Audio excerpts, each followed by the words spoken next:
काळात संपूर्ण जगावर संकट आलं होतं.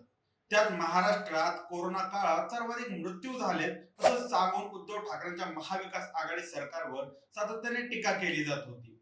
आता त्याच वेळी उत्तर प्रदेशमध्ये कितीतरी मृत्यू झाले आहेत असं म्हणलं जात होतं.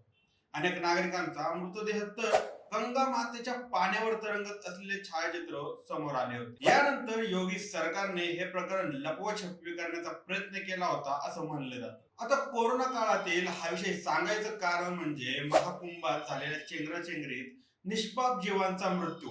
या दुर्दैवी घटनेत झालेल्या मृत्यूंचा आकडा योगी सरकार लपवत असल्याचा आरोप विरोधकांकडून केला जात आहे. आता काय आहे तथ्य?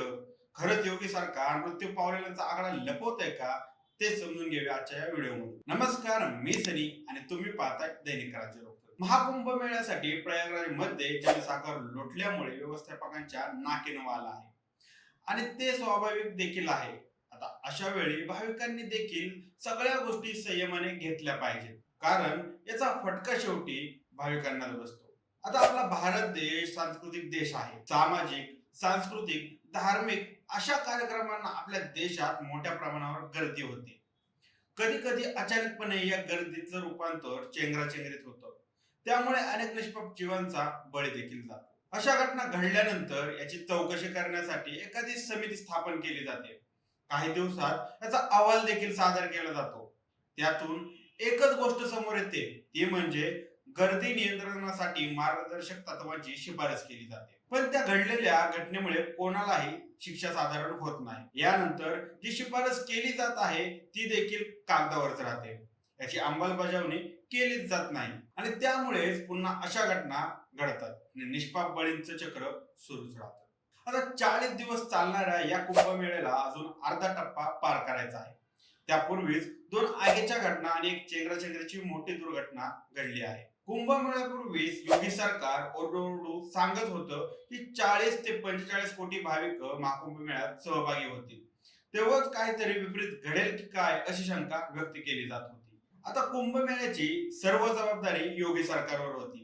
कुंभमेळ्यापूर्वी सोशल मीडिया आणि बातम्यांनी तर योगी सरकारने केलेल्या व्यवस्थेची जगभर चर्चा पसरवण्याचं काम केलं होतं. सीएम योगी ने महाकुंभ में की है सबसे खतरनाक सुरक्षा.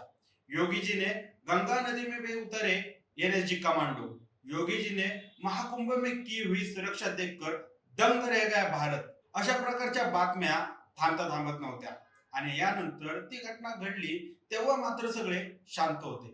केवळ चेंगराचेंगरी झाली या बातम्या चालत होत्या, पण वास्तव मांडण्यासाठी कोणीही पुढे येत नव्हतं. आता महाकुंभ मेळा 144 वर्षांनी येत असतो. त्यात प्रयागराज मध्ये जर हा सोहळा सुरळीतपणे पार पडला असता तर जगभर या कुंभमेळ्यामुळे भारताने एक चांगला एवढ्या लोकसंख्येचा असलेला कार्यक्रम पार पडला म्हणून जगभरात भारत एक आदर्श ठरला असता. अशात भारत ऑलिम्पिक भरवण्याच्या तयारीत आहे. त्यामुळे हा कुंभमेळाच माइलस्टोन ठरला असता. पण तेवढ्याला आमचा विचार करण्याची वेळ आहे का कोणाकडे? कुंभमेळ्या चेंगराचेंगरीची घटना घडल्यानंतर योगी सरकारने मृतांचा आकडा लपवला आहे असा आरोप विरोधकांकडून केला जात आहे. जाहीर केलेला आकडा 30 आहे तर जवळपास 100च्या पुढे हा आकडा असल्याचं म्हणलं जात आहे. आता सत्य कोण लपवतंय हे कोणास ठाऊक. बाकी व्हिडिओ बद्दल तुम्हाला काय वाटतं आणि योगी सरकार खरंच मृत व्यक्तींचा आकडा लपवत आहे का? यावर तुमची मते आणि प्रतिक्रिया कमेंट करून आम्हाला नक्की कळवा आणि जर दैनिक राज्यरोग तुमच्या चॅनलवर नवीन असाल तर चॅनलला नक्की सबस्क्राईब करा. धन्यवाद.